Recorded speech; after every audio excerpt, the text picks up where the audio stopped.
말씀의 제목은 새 포도주는 새 부대에 넣으라는 말씀입니다. 예수님께서 새 포도주를 새 부대에 넣으라고 말씀하신 이유는 다른 것이 아닙니다. 30절에 나와 있는 것처럼 그 당시 바리새인과 서기관들, 종교 지도자들이죠. 그런 지도자들이 예수님을 비롯한 제자들을 비방하고 배척하고 있었기 때문입니다. 예수님의 행보는 그 당시 바리새인과 서기관들이 볼 때 깜짝 놀라고 위험천만한 행보들이었습니다. 왜냐하면 그동안에 전통적으로 내려오는 그 율법적인 삶을 깡그리 무시하고 그동안에 그들이 믿고 의지해왔던 그 삶의 방식을 거부하고 있을 뿐만이 아니라 예수님 오늘 본문에 나오는 것처럼 세리와 죄인들, 그 당시 정말 가난한 자들, 눌린 자들, 압제된 자들, 고통 가운데 있는 종교 지도자의 입장에서 보면은 사람 취급하지 않고 무시하는 그룹들과 정말 무리를 짓고 살아가고 있으니 그 당시 종교 지도자들의 입장에서 볼 때는 위험천만한 행동이 아닐 수가 없었습니다. 심지어는 나중에 예수님을 죽인 그 이유 가운데 하나가 한 사람 예수 그리스도를 죽임으로 로마 정부로부터 유대인의 자치 정부가 인정받도록 하자는 그런 모함 속에 예수를 죽입니다. 그래서 돌로 쳐 죽이는 것이 아니라 의도적으로 일부러 정치적으로 예수 그리스도를 죽입니다. 그래야 유다 백성들이 예수를 따르는 것들을 멈추게 되고 로마 정부로부터 유대의 자치정부를 보장받을 수 있기 때문이죠. 어쨌든 이 바리새인과 서기관들의 그 종교지들의 입장에서 예수 그리스도의 행동을 보면 전통을 무시하고 율법을 무시하고 심지어는 바리새인과 서기관들이 가장 소중하게 여기는 사회의 어떤 질서체제를 무시하고 있기 때문에 예수님과 예수님의 제자들을 배척하지 않을 수가 없는 거죠. 이런 상황에서 예수님은 안타까운 마음으로 오늘 본문에서도 여전히 예수를 비방하고 대적하고 있기에 오늘 비유의 말씀을 하지 않을 수가 없어요. 새 포도주는 새 부대에 넣어야 한다. 예수님은 새 옷과 낡은 옷, 새 포도주와 묵은 포도주, 그리고 새 부대와 낡은 부대를 대조시키면서 설명해요. 옛 포도주와 옛 부대는 뭘 말합니까? 율법주의 속에 옛 시대에 그 모든 것을 갖다가 의미를 하고 새 포도주와 새 부대는 새 시대, 정말 복음 시대, 율법 시대가 가고 복음 시대, 새 시대가 도래했음을 예수님은 낡은 옷과 새 옷, 묵은 포도주와 새 포도주의 비유를 통해 지금 말씀하고 있습니다. 그래서 뭐라고 그러냐면은 낡은 부대 가지고는 율법주의적이고 옛 습관적인 것 가지고는 새 포도주를 담은들 맛을 못 느낀다는 거예요. 오히려 새 포도주에 의해서 낡은 부대가 터져버리고 포도주 자체도 쓸모없는 것으로 될 것이라고 말하면서 예수님 무슨 얘기하고 있는 거예요? 그래서 너희들이 나를 이해하지 못하고 바리새인과 서기관들이 계속 정죄하고 비판하고 배척하는 이유는 너희들이 낡은 부대를 갖고 있기 때문이라는 거예요. 그래서 속히 회개함으로 새 부대, 새 마음을 가질 것을 요청하고 있는 것이 비유의 목적입니다. 오늘도 마찬가지입니다. 오늘 우리가 예수 그리스도를 믿으려면 우리 입장에서 보면 옛사람의 모든 것을 벗어버려야 돼. 그리고 새 사람으로 거듭나야 돼. 우리가 새 마음을 갖지 않으면 복음을 받아들일 수가 없어요. 복음을 받아들여도 어떻게 돼요?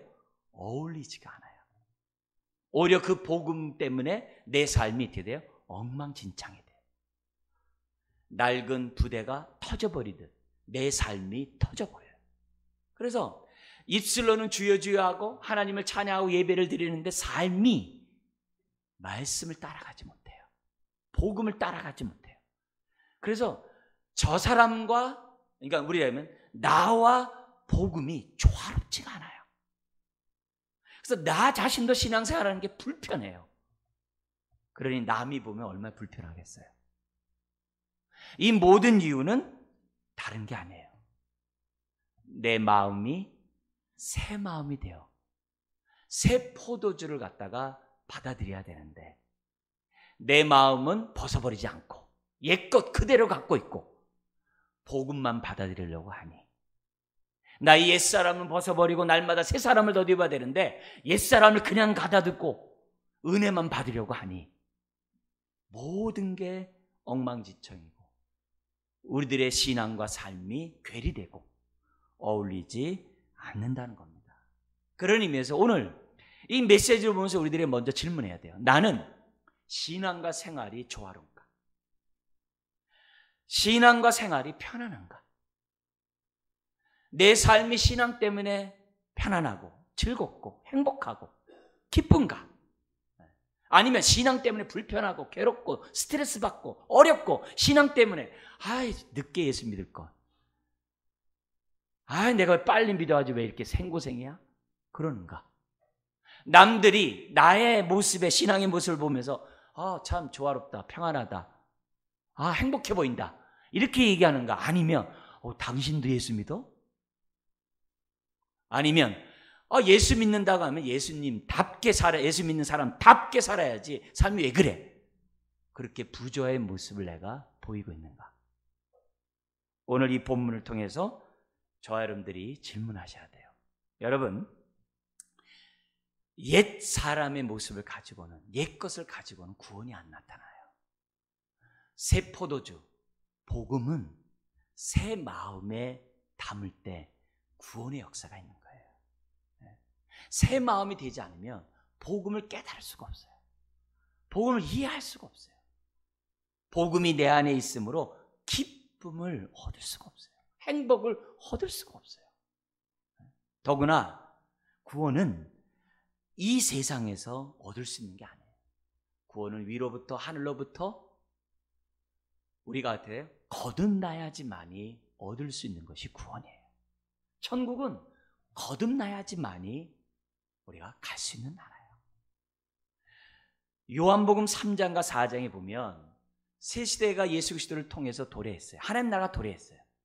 근데 그 나라에 들어가려면 어떻게 되느냐? 거듭나야 한다는 게 요한복음 3장이에요. 그래서 어떤 인물이 등장하냐면 그 당시 유대계면서 바리새인인 니고데모라는 사람이 등장을 해요. 근데 그 니고데모에게 예수님이 뭐라고 그러냐면은 너가 거듭나야지만이 천국 갈 수 있다 이런 얘기를 해요. 그러니까 이 니고데모가 그 말을 오해해가지고 지금 이 나이가 몇 살인데 다시 엄마 뱃속에 들어갔다가 나옵니까? 거듭난다는 걸 이렇게 오해를 해요. 그게 아니라 성령으로 너가 거듭나야지만이 천국에 갈 수 있다라고 얘기를 해요. 그 당시 바리새인은 고등 종교 중에, 유대교는 고등 종교 중에 가장 뛰어난 종교예요. 근데 그 유대교에서 가장 우두머리, 신앙심이 좋다고 하는 사람이 바리새인들이에요. 근데 그 바리새인의 니고데모가 기껏 한다는 얘기가 이 나이에 엄마 뱃속에 들어갔다 또 나와야 됩니까? 이런 얘기를 해요. 니고데모를 통해서 우리에게 가르쳐주는 것이 뭐예요? 세상 종교로는 구원받을 수 없다는 거예요. 반면에 요한복음 4장에 딱 가면 3장 넘어 4장에 가면 니고데모와 완전히 극단적인 한 여인이 등장을 해요. 누구냐면은 사마리아 동네에, 사마리아 그 지역에 남편이 6명이나 있음에도 불구하고 지금 남편도 자기 남편이 아닌 정말 비참한 인생의 수가성 여인이 등장을 해요. 그 수가성 여인은 사람들의 낯을 피해서 대낮에 물을 길러 우물에 오지 않으면 안 되는 여인이에요. 스스로 격리된 그런 여인이에요. 근데 그 사람이 예수님과 대화해서 무슨 얘기하냐면 우리 조상은 그린심산에서 예배하고 당신네 조상들은 예루살렘에서 예배를 해야 한다고 합니다. 그러니까 예수님이 뭐라 하냐면 여기도 말고 저기도 말고 영과 진리로 예배할 때가 오나니 이때라 하면서 예수님을 영접할 것을 가르쳐줘요. 근데 그 사마리아의 수가성 여인은 어떤 사람이에요? 나름대로 자기 종교적 열심으로 신앙생활한 사람이에요. 그린심산에 가서 예배를 드리는 그런 사람이에요. 그렇지만 그 여인도 뭘 얻을 수 없다는 거예요? 스스로 구원을 얻을 수 없다는 거예요. 니고데모 바리새인이나 수가성 그 여인이나 다 뭐예요? 위로부터 거듭나야지만이 구원이 있다는 것을 요한복음 3장과 4장으로 가르쳐줘요. 오늘 본문에서도 두 대조적인 사람이 등장을 해요. 바리새인과 서기관의 한 거룩한 그룹. 또 하나의 그룹은 어디입니까? 세리와 죄인들의 그룹. 바리새인과 서기관들이 상종조차 하지 않는 그런 그룹이었어요.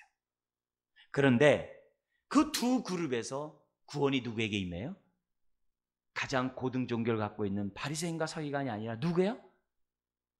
가장 죄인, 가장 비루하고 천하다고 치부된 유대 사회에서는 도저히 구원받을 수 없는 그 가난한 자들에게 하나님의 복음이 임하고 있다는 거예요. 놀라운 거죠. 그런 의미에서 하나님의 구원은 차별이 없는데 누구에게요? 세리와 죄인애들뿐만 아니라 반대로 이제는 바리새인과 서기관에게도 구원은 열려 있어요. 그런데 안타깝게도 오늘 본문에 보면은 바리새인과 서기관들이 그 구원을 거절하고 오히려 예수 그리스도를 십자가에 못 박아 버리는 그런 죄악을 범하게 된다는 거예요. 왜요? 옛사람의 것을 그냥 갖고 있으니까. 옛 율법의 신앙을 그냥 갖고 있으니까 복음을 이해할 수가 없고 자신들이 힘이 있으니까 어떻게 돼요? 배척해서 죽이는 거죠. 그러므로 오늘 이 본문을 통해서 예수님이 새 포도주는 새 부대에 넣어야 한다는 이 말씀을 오늘 이 시간에 잘 깨닫기 바라고요. 그리고 새 포도주를 새 부대에 넣으면 어떤 일들이 나타나는지 두 가지를 우리가 살펴보면서 하나님, 이 시간 내가 새 포도주의 맛을 아는 새 마음이 되게 해주십시오. 나에게 조금이라도 새 포도주의 맛을 맛보지 못하게 하는 나의 낡은 부대, 옛 마음, 옛사람의 모습이 내 안에 있다면 속히 벗어버리고 이 시간에 회개함으로 새 마음, 새 부대를 갖게 하여 주옵소서. 이런 마음으로 오늘 말씀을 좀 우리가 대면했으면 좋겠습니다. 27절 이 시간 같이 한번 읽겠습니다. 그 후에 예수께서 나가사 레이라 하는 세리가 세간에 앉아있는 것을 보시고 나를 따르라 하시니 그가 모든 것을 버리고 일어나 따랐다. 이렇게 돼 있어요. 여러분, 예수님은 끊임없이 사람들을 불러 모아요. 우리 지난번에서는 베드로와 안드레, 야고보와 요한을 제자로 부르셨어요. 왜 제자로 부르셨다 그랬어요? 왜 부르셨다 그랬어요? 구약에 하나님이 아브라함을 불러 이스라엘을 만들려고 했던 것처럼 예수님이 하나님은 아브라함을 부르듯이 예수님이 베드로와 야고보와 요한을 부르신 거예요. 뭘 만들려고요? 새 이스라엘을 만들려고. 그걸 다른 말로 하면 새 이스라엘, 다른 말로 하면 뭐라 그래요? 옛 언약 공동체가 아니라 새 언약 공동체. 즉 교회를 세우려고 예수님은 사람들을 불러 모았어요. 단순히 죄사함 받고 자유함을 얻게 하는 것이 목적이 아니라 그들을 모아가지고 그리스도의 몸을 세우는 것이 구원의 목적이었어요. 그래서 제자들을 불러 모았어요. 오늘도 보니까 레위를 불러 모았어요. 근데 레위가 누구예요? 세리예요. 로마의 앞잡이고 일정 금액만 세금을 납부하면요 나머지는 다 자기 거예요. 그러니까 악랄하게 모으겠죠. 이 사람을 우리 주님이 부르셨어요. 우리 예수님 참 신기해요.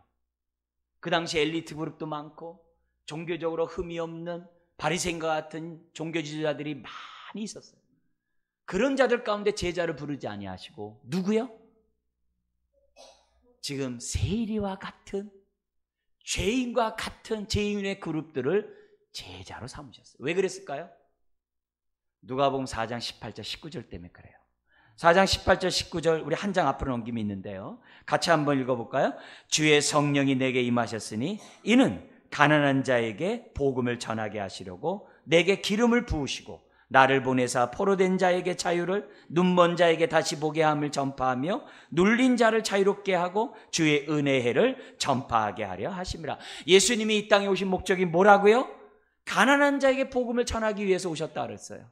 네? 근데 그 가난한 자가 누구라고 그래요? 거기 보니까요, 포로된 자, 눈먼 자, 눌린 자. 여러분, 그 당시 사회적으로 포로되고 눌린 자가 누구예요? 어부들이에요. 세리들이에요. 바리새인들이 죄인이라고 칭하는 그런 사람들이에요. 그런 사람들에게 뭘 선포하려고? 자유를 선포하려고 예수님이 오셨다는 거예요. 그러니까 예수님이 세리를 제자 삼은 것은 뭐예요? 누가복음 4장 18절 19절을 성취한 거예요. 오늘 저와 여러분들을 부르신 것은 뭘 성취한 거예요? 누가복음 4장 18절 19절을 성취한 거예요. 그리고 예수님이 제자들을 불러 모아가지고 교회를 세우셨던 것처럼 오늘 뭐예요? 저와 여러분들을 불러서 이처럼 뭘 세운 거예요? 교회를 세운 거예요. 그리스도의 몸의 한 지체가 된 거예요. 하나님의 가족의 한 구성원이 된 거예요. 그래서 이런 우리들의 이런 모습을 볼 때마다 놀라울 뿐이죠. 자, 그러자 29절에 이 레위가 예수님을 만나면 어떤 일이 벌어졌겠어요? 죄사함의 은혜가 있겠죠. 천국의 기쁨을 맛봤겠죠. 예수님을 만남으로 새 포도주를 먹었겠죠. 그러니 얼마나 기뻐요. 얼마나 기뻤는지 29절에 예수를 위하여 자기 집에 뭘 베풀었다고 그래요? 큰 잔치를 하니 다른 사람들이 많이 함께 앉아 있는지라. 여러분, 예수님을 믿음으로 새 포도주의 그 기쁨을 조금 맛본 사람은요, 조금 잔치를 베풀어요. 그래서 내 주변 사람들에게 나 예수 믿어. 끝. 그거예요. 근데 내가 예수를 믿음으로 그 기쁨이 너무 큰 사람은 어떻게 돼요? 할렐루야 하면서 어떻게 돼요? 당신도 예수를 믿어보세요 이렇게 얘기하겠죠. 레위가 큰 잔치를 베풀었다는 얘기는 뭐예요? 예수님을 만남으로 큰 기쁨이 있었다. 새 포도주의 그 기쁨을 레위가 맛봤다는 거예요. 그러니까 많은 사람들을 모은 거죠. 그리고 모은 이유가 뭐겠어요? 나와 같은 이 기쁨을 다른 사람들도 체험하도록 하기 위해서 불러 모았겠죠. 그래서 우리가 전도 집회를 하는 거예요. 그래서 우리가 전도하는 거예요.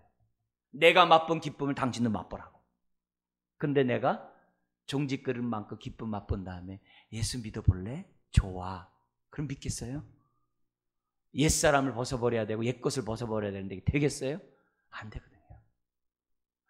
레위같이 큰 기쁨을 받아야 크게 외칠 수 있는 거고, 그만큼 많은 사람을 모았다는 얘기는 뭐예요?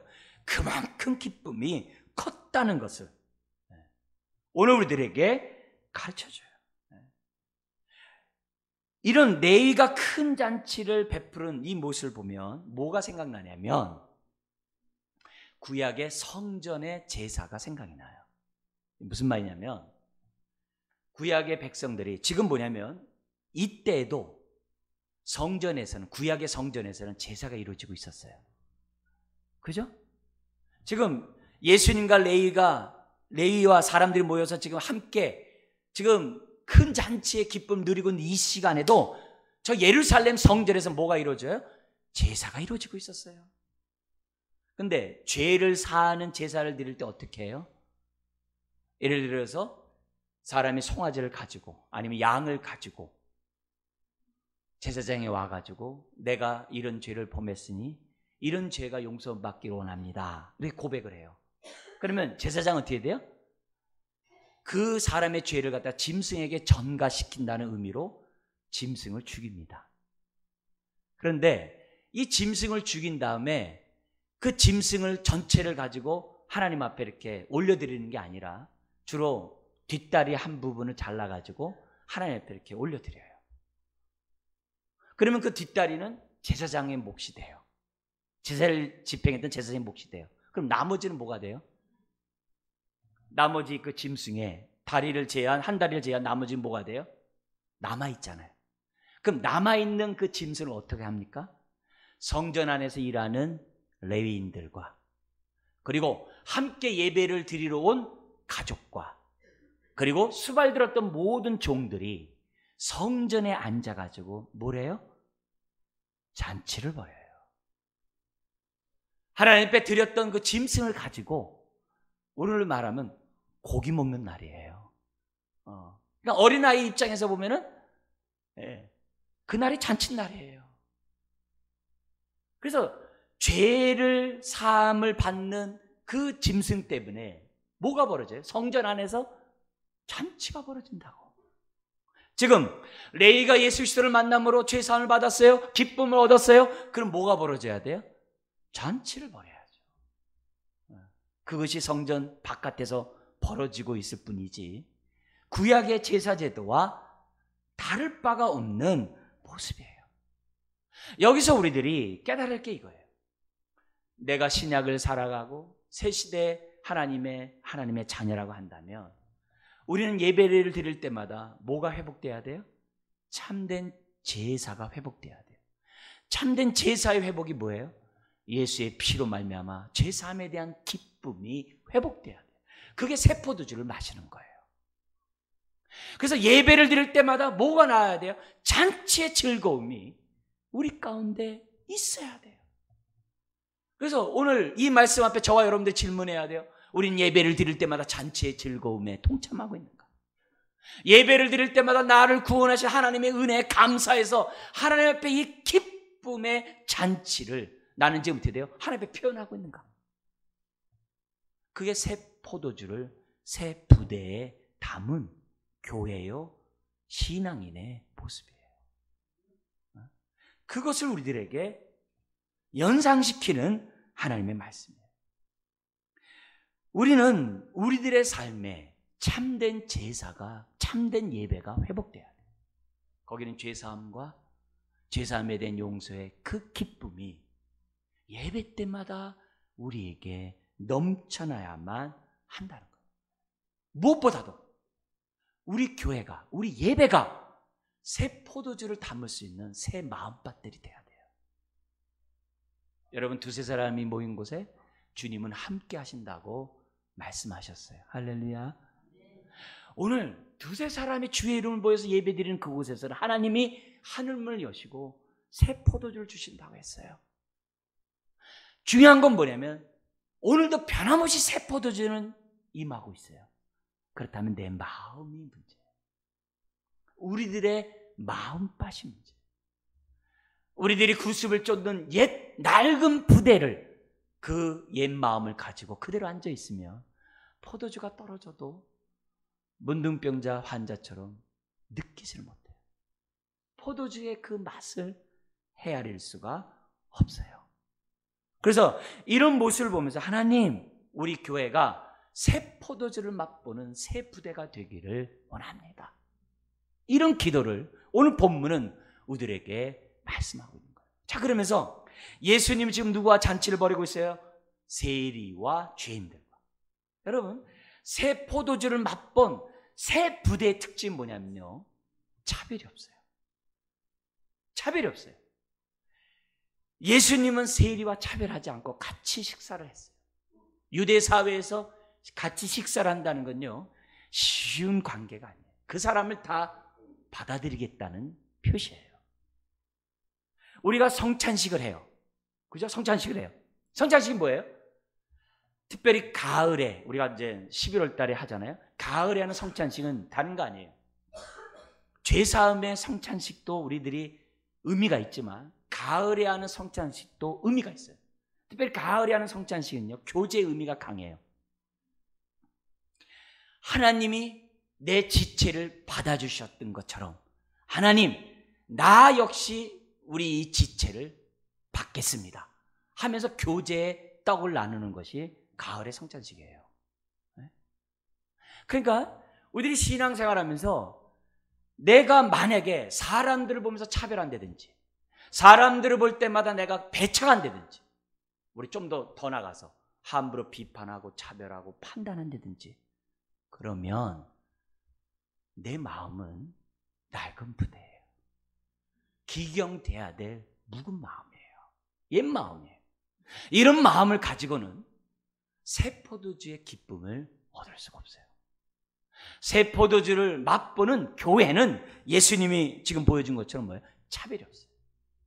갈라디아서 3장 28절에 보면 이런 얘기예요. 너희는 예수 그리스도 안에서 하나니라. 그러면서 뭐라고 하냐면은 유대인이나 이방인이 하나요, 주인과 종이 하나요, 남자와 여자가 하나라 그랬어요. 예배가 뭐예요? 새 포도주를 맛보는 것이 예배예요. 그래서 우리는 만날 수 없는 저와 여러분들이 이처럼 만나서 서로 어떻게 돼요? 한 몸이 되어 예배하는 거예요. 한 몸이 될 때 새 포도주의 맛은 나타나게 되는 거예요. 만약에 내가 한 몸 된 것에 대한 기쁨이 없다면 내 마음이 지금 어떤 마음이라는 거예요? 묵은 마음이라는 거예요. 낡은 부대를 내가 지금 어떻게 돼요? 갖고 예배를 드리고 있다는 거예요. 그래서 내 마음에 자꾸 사람을 밀어내고 자꾸 배척하고 판단하고 그냥 유아독전으로만 자꾸 예배드리려고 할 때마다 기도해야 돼요. 하나님, 새 포도주를 함께 나눌 수 있는 교회 그리스도 몸의 한 지체로 예배드리기를 원합니다. 하나님, 내 묵은 마음을 기경시켜 주시고 새 마음을 갖게 해 주옵소서. 그래서 예배를 통하여 다시금 뭐예요? 죄사함의 기쁨을 저와 여러분들이 회복해야만 한다는 거예요. 그게 예배예요. 하나님은 지금도 우리들에게 새 포도주를 내리고 계세요. 새 포도주가 임하는 곳에서는 세리와 죄인이 구별이 없어요. 바리새인과 서기관들처럼 정죄와 차별과 판단이 없어요. 하나님이 그를 받으셨기 때문에 나도 그를 받는다라고 오직 한 몸 된 만이 있다는 거예요. 그런 마음이 새 마음이요, 그런 교회가 새 가죽 부대를 가진 교회라는 거예요.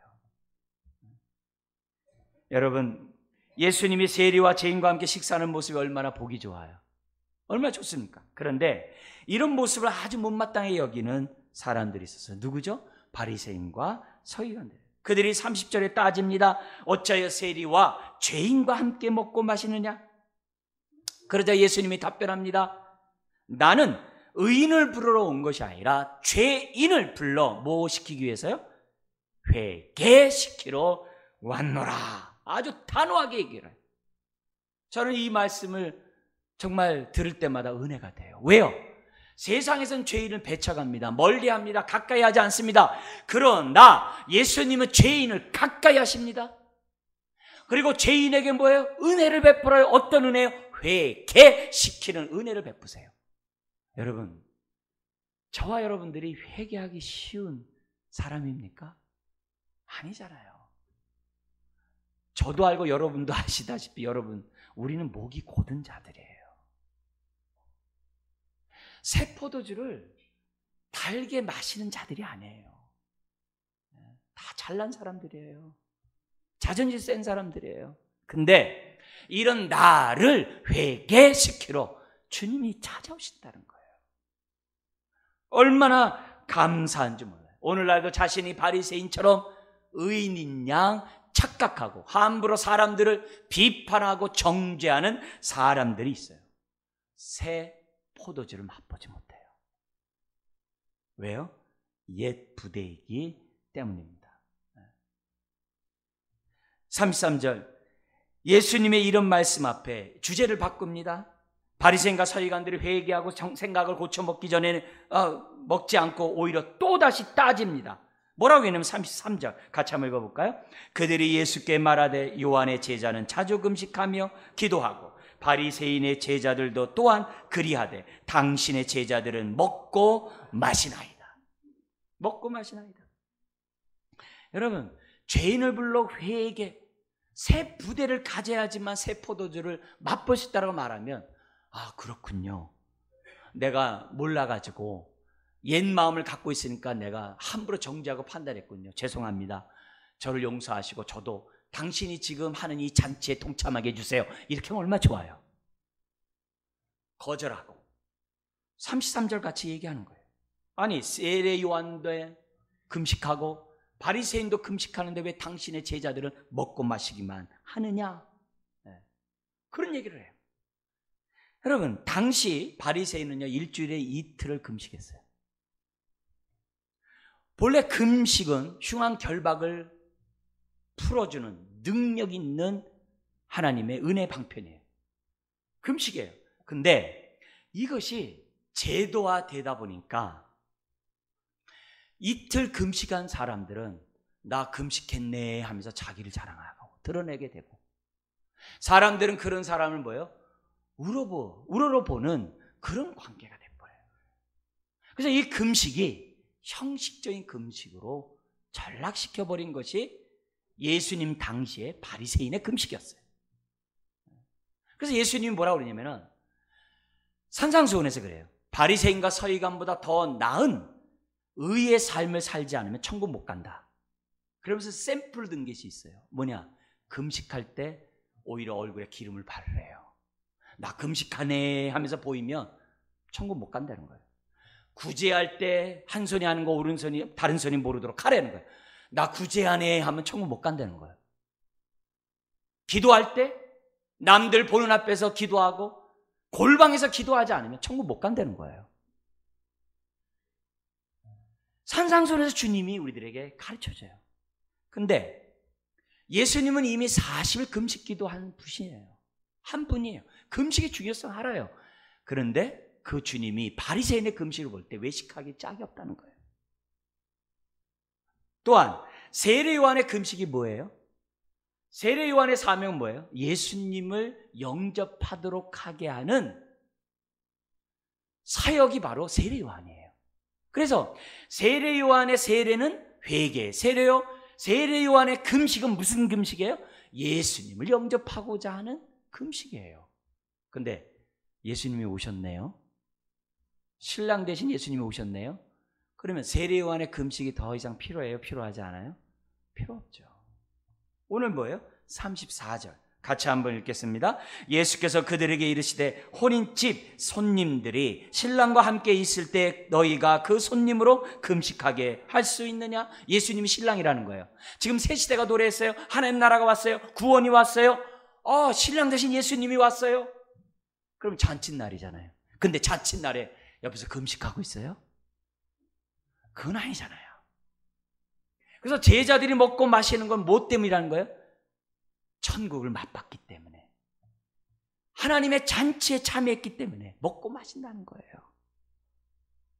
예수님은 천국이 임했음을 시청각적으로 지금 보여주는 거예요. 먹고 마심으로. 오늘 저와 여러분들이 이 땅에 사는 게 얼마나 힘들어요. 신라곤이니까. 직장 생활하고 사회 사는 게 얼마나 고통스러워요. 얼마나 많은 것들이 우리 짓눌러요. 그런 세상이에요. 그렇지만 그런 세상이라 할지라도 오늘 우리들이 새 마음만 갖고 있다면, 회개함으로 새 마음을 갖고, 또 두 번째로 얘기하는 것처럼 전통에 의해서, 형식에 의해서 종교적으로 외식적으로 하는 이 신앙만 버리고 새 부대만 가질 수 있다면, 새 마음만 가질 수 있다면 우리들의 삶이 아무리 힘들어도 새 포도주를 맛볼 수 있다는 것이 오늘 말씀이에요. 그래서 하나님 앞에 기도를 해야 돼요. 하나님, 예수 안에서 내가 질질 짜는 게 아니라, 예수 안에서 내가 괴롭네 자꾸 눌려있는 게 아니라 자유케 하러 오신 그 하나님의 나라의 그 축복을 내가 맛보기를 원합니다. 예배를 통하여, 하루하루 주님 앞에 무릎 꿇음을 통하여 새 포도주를 내가 경험하기 원합니다. 우리 하박국에 이런 말씀이 있어요.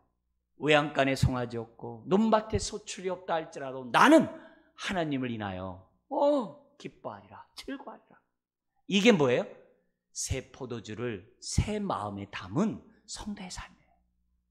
주님이 왜 우리들에게 예수의 생명을 주셨어요? 힘든 이 세상에 뭐 하라고요? 새 포도주의 맛을 보라고.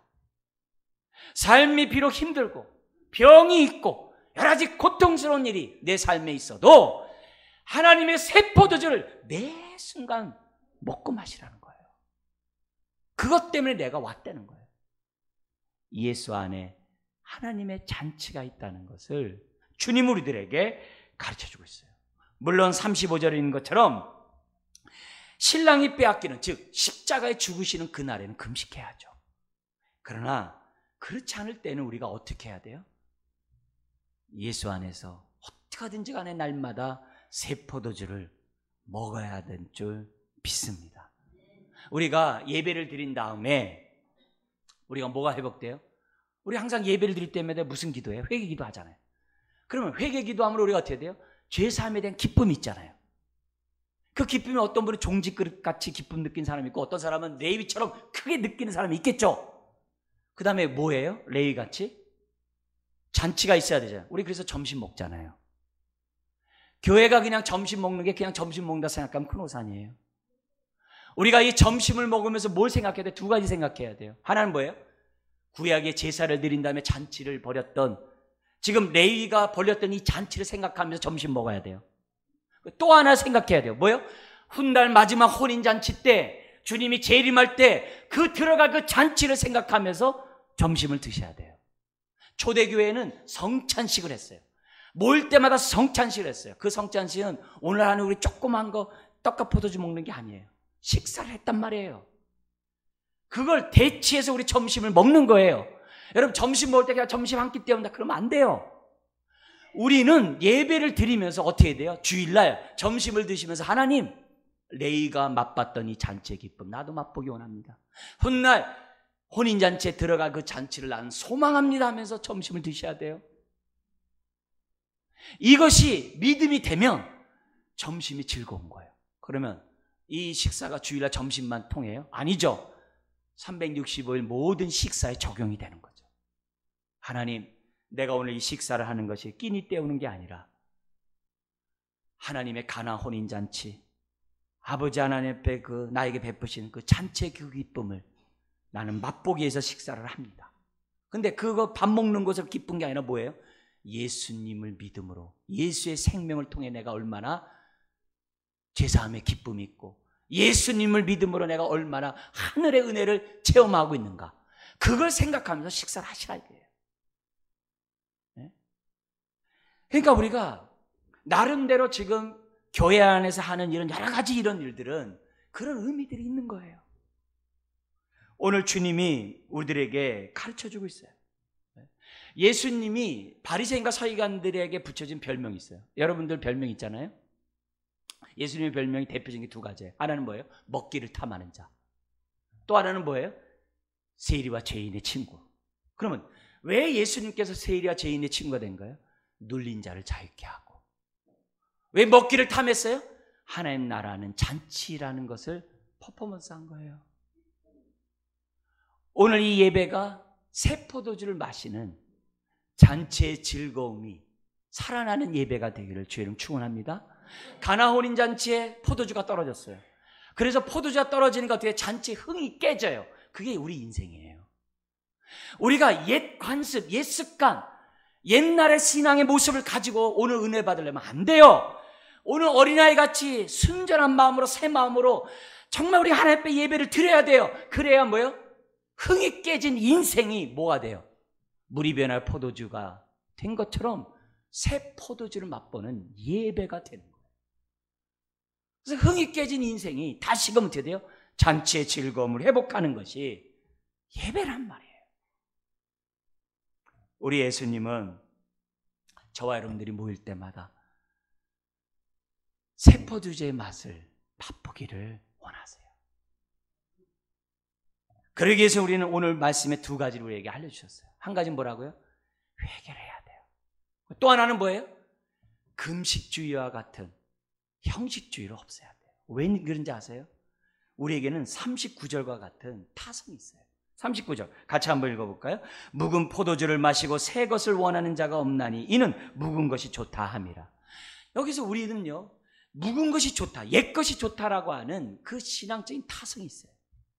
내가 그동안 이렇게 신앙생활을 해왔는데 내가 이것이 좋더라, 이 방법 내가 계속 가리라, 그렇게 생각하는 게 많아요. 여러분, 거기에서는 새 포도를 맛보기 어려워요. 어제는 어제로 좋게 해요. 오늘은 다시 뭐예요? 어린아이 같이 새 마음으로 하나님 오늘 새 포도주를 주십시오. 만나는 그날에 내리는 거예요. 나 옛날에 은혜 많이 받았다? 의미가 없어요. 옛날에 은혜 많이 받았는데 지금은 없다? 아무 의미가 없어요. 새 포도주는요, 오늘 지금 이 시간이 중요해요. 그것을 예수님 오늘 본문을 통해 우리들에게 가르쳐줘요. 개인적으로는 날마다 옛사람을 벗어버리고 새 사람을 덧입어야 돼요. 날마다 적응과 욕심을 십자가에 못 박고 새 사람을 덧입어야 돼요. 그래야 새 포도주가 나에게 맛을 느끼는 거예요. 그래야 그 사람이 기쁜 거예요. 신앙생활이 즐거운 거예요. 사랑하는 성도 여러분, 나도 모르는 사이에 타성에 져서 습관에 쫓아 자꾸 옛날 구습을 쫓으려고 하고, 자꾸 우리가 회개하는 그런 심령보다는 그냥 자기 관습에 따라 우리들이 예배하고 신앙생활하기 좋은 게 우리들입니다. 아닙니다. 저와 여러분 모두가 예배를 드릴 때마다 정말 새 마음으로 새 포도주를 맛보는 인생들 되시기를 주님 축원합니다. 기도하